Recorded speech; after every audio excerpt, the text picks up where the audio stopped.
Hello friends, हमारे YouTube channel bright future academy में आपका स्वागत है।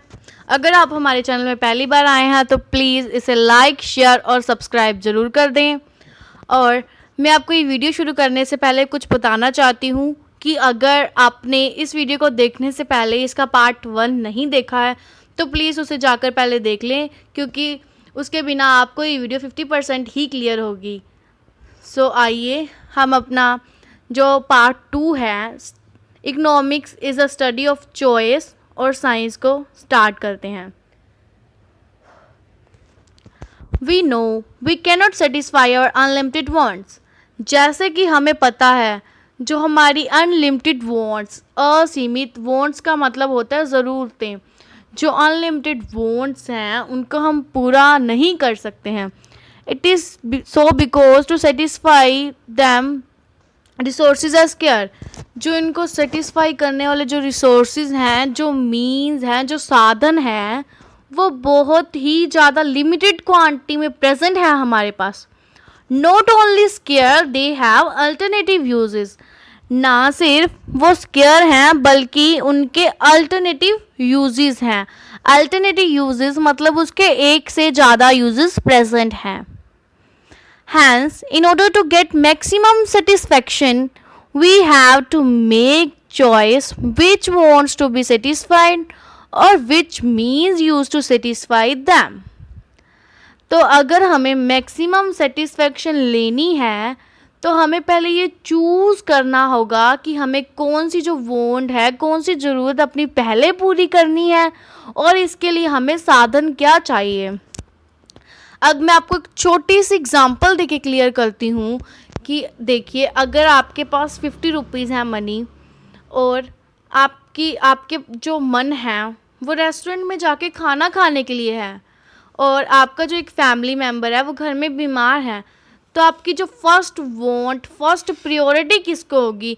क्या आप उसको 50 रुपीज़ से पहले मेडिसिन लेके दें, उसके बाद कुछ करें? तो आपका जो रेस्टोरेंट वाला आइडिया है आपको उसको स्किप करना पड़ेगा। क्यों? क्योंकि आपके पास 50 रुपीज़ हैं जो कि लिमिटेड रिसोर्स है। देन हम अपनी अगली बात करते हैं। Thus the problem of choice arise. तो इसीलिए चॉइस की प्रॉब्लम अराइज होती है। हमें चॉइस क्यों करनी पड़ी? क्योंकि हमारे पास लिमिटेड रिसोर्सेज थे, हमारे पास 50 रुपीज़ ही थे। अगर हमारे पास ज़्यादा रुपीज़ होते तो हम दोनों काम भी कर सकते थे। देन हम ये कह सकते हैं कि चॉइस की जो प्रॉब्लम है तब अराइज होती है जब हमारे पास लिमिटेड रिसोर्सेज हों। रिसोर्सेज हमेशा ही लिमिटेड होंगे। हम उस किसी भी चीज़ को रिसोर्सेज बोल सकते हैं जो हमारे पास लिमिटेड सी क्वांटिटी में प्रेजेंट है। The problem of choice is the main economic problem. That is why it is called study of choice. ये जो प्रॉब्लम ऑफ चॉइस है ना, ये इकोनॉमिक की भी एक मेन जो प्रॉब्लम है। अब गवर्नमेंट के लिए भी ये बहुत ही ज़्यादा टफ है कि वो कौन सा चॉइस कैसे सिलेक्ट करे जिससे रिसोर्सेज भी लिमिटेड हैं, उससे हमारी डेवलपमेंट हो, हमारा वेलफेयर हो। तो ये एक बहुत ही बड़ी इकोनॉमिक प्रॉब्लम है, इसीलिए इसे स्टडी ऑफ चॉइस बोलते हैं। तो आप यहाँ पे ये देख सकते हैं कि इकोनॉमिक्स को स्टडी ऑफ चॉइस क्यों बोलते हैं, क्योंकि एक मेन इकोनॉमिक प्रॉब्लम है। सभी कंट्रीज़ के जो रिसोर्सेज होते हैं वो हमेशा ही लिमिटेड क्वांटिटी में प्रेजेंट होते हैं। सो दैट्स द प्रॉब्लम कि हमें चॉइस की जो ऑप्शन चूज़ करनी पड़ती है। अब बात करें चॉइस की, तो चॉइस का मीनिंग क्या है? Choice is the process of selection from limited alternative resources. Choice एक ऐसी प्रोसेस है जिसमें हम सिलेक्ट करते हैं अपने लिमिटेड मतलब सीमित अल्टरनेटिव रिसोर्सेज। अल्टरनेटिव रिसोर्सेज का मतलब है जो रिसोर्सेज हमारे पास हैं और उनके डिफरेंट यूजेस हमारे पास प्रेजेंट हैं। We have many things but we have to select one of them. हमारे पास बहुत सारी चीज़ें हैं, बहुत सारे साधन हैं और बहुत सारी वॉन्ट्स हैं, पर हमें उनमें से सिलेक्ट करना होगा कौन सी वॉन्ट पहले करनी है और कौन सा जो रिसोर्स है हमें उसके लिए यूज़ करना है। अब हम बात करते हैं कि problem of choice arises due to some reason. Problem of choice जो अराइज ही क्यों होती है हमारे लिए, प्रॉब्लम ऑफ चॉइस आती क्यों है। पहले हमने बात की कि चॉइस होती क्या है, सिलेक्ट करना, हमारी जो अनलिमिटेड वॉन्ट्स में से किसको हम प्रायोरिटी दे रहे हैं, तो वो होती है हमारी चॉइस। अब इसकी प्रॉब्लम आती ही क्यों है हमें, इसके लिए 3 मेन रीजंस हैं कि हमें जो प्रॉब्लम ये आती है। जो फर्स्ट मेन रीजंस है, वॉन्ट्स आर अनलिमिटेड। जो ये वॉन्ट्स हैं अनलिमिटेड हैं, जो हमारी ज़रूरतें हैं वो असीमित हैं। Wants of each human beings are unlimited, जो he can never be satisfy his wants. जो भी ह्यूमन बींग की जो ज़रूरतें हैं वो बहुत ही ज़्यादा हैं, वो चाहे जितने भी रिसोर्सेज उसको मिल जाएं पर वो अनलिमिटेड की अनलिमिटेड ही रहेंगी। दूसरा है मीन्स आर लिमिटेड। मीन्स जो उसको पूरा करने के साधन हैं वो लिमिटेड हैं। Most of the means to satisfy human wants are limited. They are scarce. वो जो हैं लिमिटेड हैं और स्केयर हैं, मतलब एक लिमिटेड सी क्वांटिटी में मौजूद हैं जिनकी हमारे पास थोड़ी कमी, हम बोल सकते हैं कमी है।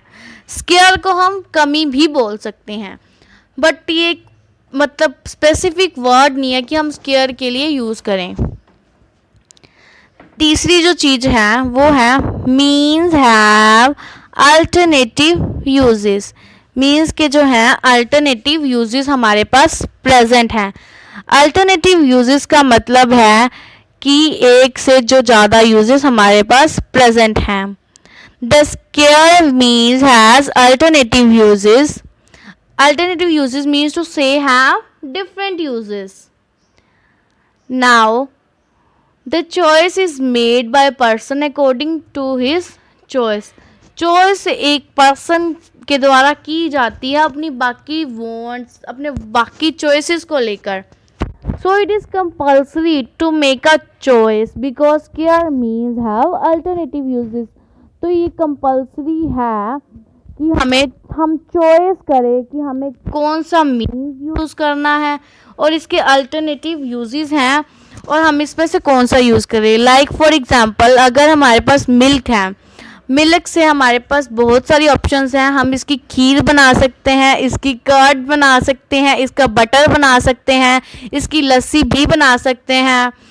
तो हमारी फर्स्ट प्रायोरिटी जो हमें अच्छा लगता है हम उसको देंगे। और स्पेशली जो मिल्क है हमारे पास लिमिटेड क्वांटिटी में, लाइक 1.5 kg में, तो हम जो हमारी सारी ज़रूरतें हैं उनको हम पूरा नहीं कर सकते हैं।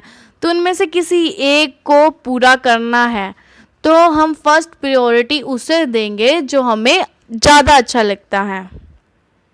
तो ये कंपल्सरी है कि चॉइस की जाए क्योंकि रिसोर्सेज तो हमारे पास लिमिटेड हैं।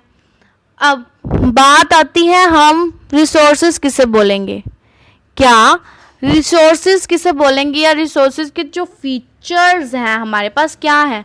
फर्स्ट है स्कैरसिटी कि वो स्केयर होंगे। दूसरा है अल्टरनेटिव यूजेस। स्कैरसिटी मतलब scarcity means supply of resources is less than their demand. जिन रिसोर्सेज की जो सप्लाई है वो उनकी डिमांड से जो है वो कम है। स्कैरसिटी का मतलब है जो हमारे पास रिसोर्सेज प्रेजेंट हैं, जितनी हम उनकी मांग कर रहे हैं हमें उतनी ज़्यादा उसकी सप्लाई नहीं मिल रही है। तो फर्स्ट जो फीचर है वो हमेशा स्केयर होंगे। दूसरा अल्टरनेटिव यूजेस। जैसे हम अल्टरनेटिव यूजेस की पहले ही बात कर चुके हैं कि अल्टरनेटिव यूजेस का मतलब है डिफरेंट यूजेस। जैसे हमने अभी मिल्क की एग्जांपल ली थी कि हम मिल्क से बहुत सारे जो प्रोडक्ट्स हैं बना सकते हैं, तो उसके ये होगी अल्टरनेटिव यूजेस। अब हम बात करते हैं scarcity and choice are indispensable. क्या जो स्कैर्सिटी और जो चॉइस है वो इंडिस्पेंसिबल, इंडिस्पेंसिबल का मतलब है इंटरडिपेंडेंट। मतलब क्या स्कैर्सिटी और चॉइस एक दूसरे के ऊपर डिपेंड करते हैं? क्या अगर स्कैर्सिटी है तो चॉइस होगी और चॉइस है तो स्कैर्सिटी होगी? जी हाँ। अब हम देखते हैं कैसे। पहले हम बात करते हैं कंज्यूमर लेवल पे, मतलब छोटे लेवल पे जो हमारा लेवल है, consumer level. Scarcity of resources means with limited income, हम अपनी जो लिमिटेड इनकम है, सीमित जो हमारी आमदन है, और choice of purchase different goods and services, और जो हम अपनी चॉइस करते हैं परचेज करने के लिए डिफरेंट गुड्स एंड सर्विसेज के लिए, in such a manner as to give maximum satisfaction, जिससे हमें मैक्सिमम टू मैक्सिमम सेटिस्फैक्शन हो। किसे? कंज्यूमर को। कंज्यूमर कौन होता है? उपभोक्ता, जो चीज़ें खरीदता है जाकर और उसे डायरेक्ट यूज़ करता है। और सेकेंड लेवल जो हमारे पास अब आता है वो है एट प्रोड्यूसर लेवल। कौन सा? Producer level. अब प्रोड्यूसर लेवल में बात होती है, प्रोड्यूसर होता है उत्पादन करने वाला, जो चीज़ों की पैदावार करता है। Scarcity means limited resources and choices means use of resources in production in that way it provides maximum profit। जो प्रोड्यूसर है वो अपनी जो प्रोडक्शन में जो वो यूज़ कर रहा है वो रिसोर्सेज, वो ऐसे वे में यूज़ करे कि उससे मैक्सिमम टू मैक्सिमम प्रॉफिट हो। वो अपने प्रोडक्ट्स ऐसे लेगा, मतलब अच्छी क्वालिटी के लेगा, मतलब वो ज़्यादा से ज़्यादा चले और उससे प्रॉफिट भी मैक्सिमम टू मैक्सिमम हो। अब थर्ड लेवल आता है नेशनल लेवल। नेशनल लेवल में जैसे आपको नाम से क्लियर है, नेशनल लेवल मतलब गवर्नमेंट तक बात जा रही है। The choice of limited resources media in that way it provide maximum social welfare. वो रिसोर्सेज की जो चॉइस है वो ऐसे करे जिससे maximum to maximum social welfare मिले। अब सोशल वेलफेयर क्या है? सोशल मतलब समाज, सोशल से क्लियर होता है समाज की बात हो रही है। वेलफेयर, अब वेलफेयर की बात करते हैं। वेलफेयर होता है लोक भलाई, जिसमें गवर्नमेंट द्वारा लोगों की भलाई की जाए। अब जो गवर्नमेंट है वो रिसोर्सेज, किसी भी रिसोर्स को जब वो मतलब यूज़ करेगी तो उसका मेन जो मकसद होगा वो क्या होगा कि मैक्सिमम टू मैक्सिमम वेलफेयर हो लोगों का। अगर हम इसे एग्जांपल से क्लियर करना चाहे तो हम बोलेंगे कि अगर गवर्नमेंट को कोई अपने लिए घर बनाना, मतलब किसी के लिए घर बनाना है या उसको कोई इंडस्ट्री लगानी है, तो वो क्या करेगा? पहले मोस्ट चांसेस वो पहली प्रायोरिटी इंडस्ट्री को देगा।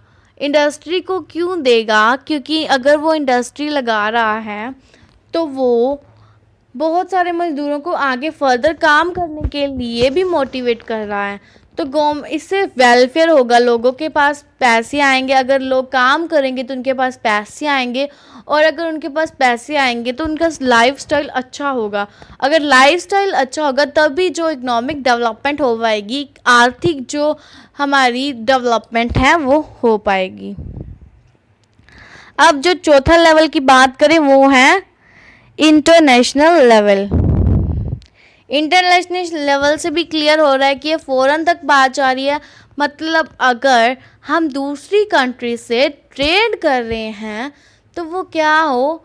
इंटरनेशनल ट्रेड, उसमें हमें बेनिफिट हो। अगर हम इंपोर्ट एक्सपोर्ट कर रहे हैं हमें तभी करना चाहिए जब हमारे जो इंपोर्ट्स कम हैं और अगर एक्सपोर्ट्स ज़्यादा हैं, तभी हम इसे मैक्सिमम टू मैक्सिमम बेनिफिट ले सकते हैं। अगर हमारे इंपोर्ट्स ज़्यादा हो रहे हैं तो हमें जो हमारी इकोनॉमी है उसको मनी को लॉस हो रहा है, क्योंकि मनी जो है फॉरेनर्स के पास जा रही है। तो हमने ये चार के बारे में बात की। अगर हम इनको शॉर्ट में रिवाइज करना चाहें तो हम करते हैं मैक्सिमम सेटिस्फेक्शन। अब मैक्सिमम सेटिस्फेक्शन किसे चाहिए? कंज्यूमर। अगर हम कंज्यूमर की बात करें तो उससे क्या चाहिए? Maximum satisfaction. मैक्सिमम सेटिस्फेक्शन होती है मतलब हमारे जो मन की संतुष्टि, हमें ज़्यादा मतलब पूरी संतुष्टि हो जाए कि हमारे पास इस ऑप्शन को चेंज करने की कोई वजह ही नहीं है। अगर हम, जैसे हमने पहले एग्जांपल दी थी 50 रुपीज़ वाली, कि हम अपने घर में जो बीमार पड़ा है उसको दवाई लेकर देंगे, और दूसरा अगर हम रेस्टोरेंट जाएंगे तो हम अगर चूज़ करते हैं कि हम मेडिसिन लेके दे रहे हैं तो इसको हम मतलब चेंज करने का हमारा 1% भी मन नहीं है, तो वो होगी हमारी मैक्सिमम सेटिस्फेक्शन, मतलब पूरी मन की 100% सेटिस्फेक्शन। अगर हम दूसरे लेवल की बात करते हैं, प्रोड्यूसर की बात जिसमें करते हैं, तो प्रोड्यूसर को क्या चाहिए? मैक्सिमम टू मैक्सिमम प्रॉफिट, ज़्यादा से ज़्यादा लाभ, ज़्यादा से ज़्यादा फ़ायदा। मतलब वो ऐसे रिसोर्सेज की चूज़ करेगा अपने पैदावार के लिए, अपने उत्पादन के लिए, ताकि जिससे उसे लाभ भी ज़्यादा हो। उसके मतलब वो जितना खर्च करे वो कम करे, मतलब उसको जितनी इनकम हो वो ज़्यादा हो उससे। अगर नेशन की बात करें, गवर्नमेंट की बात करें, तो उसका मोटिव है मैक्सिमम वेलफेयर, जिससे ज़्यादा से ज़्यादा की लोक भलाई हो। और इंटरनेशनल ट्रेड की बात करें तो मैक्सिमम बेनिफिट हो। मैक्सिमम बेनिफिट मतलब ज़्यादा से ज़्यादा लाभ, मतलब एक्सपोर्ट की जो क्वांटिटी है वो इंपोर्ट से ज़्यादा हो। अब हम बात करते हैं, अगर हम इकोनॉमिक्स के बारे में डील कर रहे हैं तो इकोनॉमिक एक्टिविटी क्या होती है ये जानना बहुत ज़रूरी है, क्योंकि इसके बिना हमें जो अगले पार्ट्स हैं वो क्लियर नहीं होंगे। क्योंकि इकोनॉमिक के बारे में पढ़ रहे हैं और इकोनॉमिक एक्टिविटी का नहीं पता तो ये तो बहुत ज़्यादा गलत बात हो जाएगी। तो हम जानते हैं कि इकोनॉमिक एक्टिविटी क्या होगी। The activity related to the use of limited और scarce resources for the satisfaction of human wants. ऐसी एक्टिविटी जिसमें हमारे पास लिमिटेड और स्केयर रिसोर्सेज हैं, सीमित और जिनकी कमी है वो रिसोर्सेज हैं, to satisfaction of human wants को पूरा करने के लिए। जिसमें रिसोर्सेज की बात आ रही है, कमी की बात आ रही है और चॉइस की बात आ रही है, वो होगी हमारी इकोनॉमिक एक्टिविटी। अब इससे कोई फ़र्क नहीं पड़ेगा कि वो इनकम जनरेट कर रही है या नहीं कर रही है। अगर वो इनकम जनरेट करे मतलब उससे हमें मनी मिले या मनी ना मिले, बट फिर भी वो इकोनॉमिक एक्टिविटी में इंक्लूड होगी अगर उसमें रिसोर्सेज और चॉइस की बात आ रही है। जैसे हम एग्जांपल लेते हैं कंजप्शन। कंजप्शन होता है डायरेक्ट गुड्स को, मतलब चीज़ों को यूज़ करना। अब कंजप्शन में जो है वो इनकम तो प्रोड्यूस नहीं हो रहा। जैसे हम कुछ खाते हैं या हम कुछ यूज़ कर रहे हैं, जैसे हम सोप यूज़ कर रहे हैं, टूथपेस्ट यूज़ कर रहे हैं, इसमें कोई इनकम तो हमें प्रोड्यूस नहीं हो रही है, फिर भी हम इसे कर रहे हैं। तो ये कंजप्शन जो है ये भी एक इकोनॉमिक एक्टिविटी है, क्योंकि हमें इसमें मनी नहीं मिल रही, पर जिससे हमने जाके ख़रीदी है उसको तो इससे मनी मिली, उसकी इनकम हुई, तो ये इकोनॉमिक एक्टिविटी में इंक्लूड होगी। अब हम वेरियस इकोनॉमिक एक्टिविटीज़ हमारे पास प्रेजेंट हैं जो हमारे लिए जानना बहुत ज़रूरी है, हम उनको जानते हैं। पहली क्या है? प्रोडक्शन। फर्स्ट हमारे पास है production, the activity which increasing the quality और वैल्यू ऑफ गुड्स। जो गुड्स की क्वालिटी और वैल्यू को इंक्रीज करता है वो क्या होता है? प्रोडक्शन। अब हम एक एग्ज़ाम्पल से आपको क्लियर कराती हूँ। अगर हमारे पास मैदा, चीनी और दूध मौजूद है, जो इनके अकेले की जो क्वांटिटी है, मतलब जो इनकी वैल्यू है वो इतनी ज़्यादा अच्छी नहीं आ रही, मतलब अगर हम बेचना चाहें तो ये कम वैल्यू पे बिकेंगे। पर अगर हम इसकी फॉर्मेशन करके, इसकी प्रोडक्शन करके इसको बना दें बिस्किट्स, तो इससे जो इसकी वैल्यू और इसकी जो क्वालिटी है गुड की वो इंक्रीज़ हो जाएगी, तो इससे हमें फ़ायदा भी होगा। तो ये एक्टिविटी को क्या बोलते हैं? प्रोडक्शन। दूसरी एक्टिविटी हमारे पास आती है, क्या आती है? कंजप्शन। अब कंजप्शन क्या होती है? कंजप्शन, जैसे मैंने आपको पहले थोड़ी सी हिंट दी है ऊपर, the activity related to increase value of goods और services for direct satisfaction of human wants. जो हमारी जो ज़रूरतें हैं ह्यूमन की, उसको जो पूरा करने के लिए हम सीधा यूज़ करते हैं, वो होती है कंजप्शन। जैसे हमने खाने की एग्जांपल ली थी, तो जब हम खाना खाते हैं वो है हमारी कंजप्शन। अगर पंखे की बात करें, हम पंखे की हवा ले रहे हैं, तो हवा लेना भी हमारी कंजप्शन है। हम तीसरी चीज़ की बात करते हैं, इन्वेस्टमेंट। अब इन्वेस्टमेंट क्या होगी? इन्वेस्टमेंट के बारे में जानना बहुत ज़रूरी है, क्योंकि पूरी की पूरी इकोनॉमिक्स इन्वेस्टमेंट पे ही बेस्ड है। Purchase of capital goods for further production. ऐसी गुड्स को परचेज करना, ऐसी गुड्स को खरीदना जिससे क्या होगा, हम फर्दर प्रोडक्शन कर सकते हैं। फर्दर प्रोडक्शन मतलब हमने एक बार उस पर पैसे लगाए और आगे वो हमारी आय का साधन, हमारी इनकम का साधन बन गया, मतलब हमें उससे इनकम मिलने लगी, तो वो होगी इन्वेस्टमेंट। जैसे हम कोई मशीनरी खरीद रहे हैं, लाइक सीविंग मशीन हम खरीदते हैं, तो हमने एक बार मशीन खरीदी, उसके बाद अगर आप कपड़े सिल रहे हैं तो उससे आपको क्या हो रही है? इनकम। तो वो क्या होगी कि हमने इन्वेस्टमेंट की है, क्योंकि हमें फर्दर प्रोडक्शन मिल रही है। चौथी जो एक्टिविटी हमारे पास आती है वो क्या है? एक्सचेंज। एक्सचेंज होता है जिसमें हम बात करते हैं बाइंग और परचेजिंग ऑफ गुड्स, जिसमें खरीदना और बेचने की बात हो रही हो। जैसे हम शॉपकीपर के पास जाएं, हम उसको मनी देंगे तो वो हमें उसके बदले में सामान देगा, तो ये क्या होगा? एक्सचेंज। जैसे हमने दिया, उसने भी हमें दिया, तो एक्सचेंज। ये थी हमारी चौथी इकोनॉमिक एक्टिविटी। अब हम पांचवी इकोनॉमिक एक्टिविटी के बारे में बात करते हैं, जो है फाइनेंस। अब फाइनेंस में किसकी बात हो रही है? The activity related to giving loans to household and producer for development.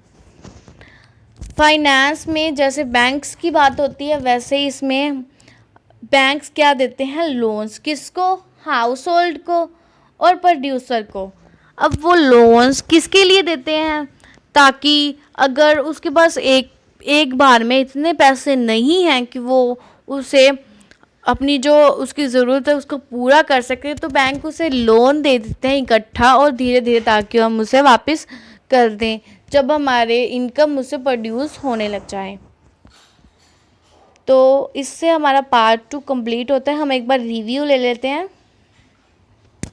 पहले हमने बात की थी कि जो हमारी वांट्स हैं वो अनलिमिटेड हैं, पर उसे जो पूरा करने के जो रिसोर्सेज हैं वो लिमिटेड हैं। तो इसलिए जो प्रॉब्लम ऑफ चॉइस है वो मेन इकोनॉमिक प्रॉब्लम है। तो इसलिए हम इकोनॉमिक्स को स्टडी ऑफ चॉइस भी बोलते हैं। क्यों? क्योंकि चॉइस करना बहुत ज़्यादा ज़रूरी हो जाता है इकोनॉमिक्स में। जैसे हमने पूरा इसके बारे में रीड किया है। अब उसके बाद हमने रीड किया था कि what is the meaning of choice. Choice होती क्या है? Selecting the good which has most priority. जिसे हम पहला स्थान देते हैं, हम उस चीज़ को ही चूज़ करेंगे। अब प्रॉब्लम ऑफ चॉइस अराइज क्यों होती है? इसके 3 मेन रीजंस थे हमने जो डील किए थे। फर्स्ट, हम wants are unlimited, means are limited, means have alternative uses. I hope आपको ये वाले क्लियर होंगे। उसके बाद आता है कि चॉइस कंपल्सरी हो जाती है एक टाइम पे जाके। अब रिसोर्सेज के फीचर्स क्या हैं? हम किस चीज़ को रिसोर्सेज बोल सकते हैं? इसके भी 2 मेन पॉइंट्स थे। एक था स्कैरसिटी, दूसरे थे अल्टरनेटिव यूजेस। मतलब एक तो वो स्केयर होंगे, दूसरे उसके अल्टरनेटिव यूजेस होंगे। उसके बाद हमने बात की थी कि ये इंटरडिपेंडेंट है, स्कैरसिटी और चॉइस मतलब एक दूसरे के ऊपर डिपेंड करते हैं। हम अलग अलग लेवल्स पे इसकी इन शॉर्ट में बात करते हैं। अगर हम कंज्यूमर लेवल की बात करते हैं तो उसके क्या चाहिए, मैक्सिमम सेटिस्फेक्शन। अगर प्रोड्यूसर लेवल की बात करें तो मैक्सिमम प्रॉफिट। अगर नेशन की गवर्नमेंट की बात करें तो मैक्सिमम वेलफेयर। अगर इंटरनेशनल ट्रेड की बारे में बात करें तो मैक्सिमम बेनिफिट। ये भी आई होप आपको क्लियर हो गए होंगे। अब इकोनॉमिक एक्टिविटी क्या थी, वो एक्टिविटी जिसमें लिमिटेड और स्केयर रिसोर्सेज की बात हो और जिससे ह्यूमन को सेटिस्फेक्शन चाहिए, वो होगी इकोनॉमिक एक्टिविटी। ये 5 इकोनॉमिक एक्टिविटीज़ थी। फर्स्ट थी प्रोडक्शन, जिसमें उसकी गुड्स और वैल्यूज़ को गुड्स की वैल्यू और क्वालिटी को इंक्रीज़ किया गया था। दूसरी है कंजप्शन जिसमें हम डायरेक्टली यूज़ करते हैं गुड्स को ताकि हमें सेटिस्फेक्शन हो, हमें संतुष्टि हो। तीसरी थी इन्वेस्टमेंट था कि हम अगर कोई चीज़ खरीद रहे हैं जिससे हमें आगे इनकम हो तो वो होती है हमारी इन्वेस्टमेंट। चौथी है एक्सचेंज, मतलब अगर हम कुछ देंगे तभी हमें मिलेगा, वो उस इकोनॉमिक एक्टिविटी को बोलते हैं एक्सचेंज। पांचवी आती है फाइनेंस, जिसमें बैंक की बात हो, लोन्स की बात हो। आई होप आपको ये पूरा क्लियर हो गया होगा। अगर आपको फिर भी कोई डाउट है तो प्लीज़ मुझे कमेंट बॉक्स में जाके आप पूछ सकते हैं। और अगर आपने इसकी पहली वीडियो नहीं देखी है तो इसका लिंक मैं डिस्क्रिप्शन बॉक्स में डाल दूँगी, आप उसे देख लीजिए। और अगर आपने मेरे चैनल को लाइक, सब्सक्राइब और शेयर नहीं किया है तो प्लीज़ जाके उसे लाइक, सब्सक्राइब और शेयर कर दें। थैंक्स। आई होप आप हमारे चैनल से जुड़े रहेंगे और वीडियोस देखने के लिए। और नेक्स्ट जो टॉपिक है हम उसमें करेंगे माइक्रो इकोनॉमिक्स क्या होती है और मैक्रो इकोनॉमिक्स क्या होती है, हम उसके बारे में डिस्कशन करेंगे।